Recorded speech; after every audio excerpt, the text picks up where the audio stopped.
கண் கொண்டு தன் கண்ணை கண்டவர்கள் கிடையாது.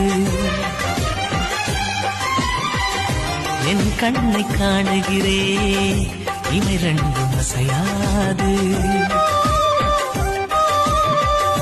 கண் கொண்டு தன் கண்ணை கண்டவர்கள் கிடையாது. என் கண்ணை காணுகிறேன், இமை ரெண்டும் அசையாது. குயில் இசை கேட்டவள் இன்று குயில் முகம் பார்க்கிறாள். உயிர் தொட்ட பாடலின் முழு உருவத்தை பார்க்கிறாள். தேடும் முன்பே வந்த பொருள் வாழ்வில் நிலைப்பதில்லை. தேடி தேடி கண்ட பொருள் எளிதில் தொலைவதில்லை. இசை பாட்டும் காற்றும் சேர்ந்த பின்பு பிரிவதில்லை.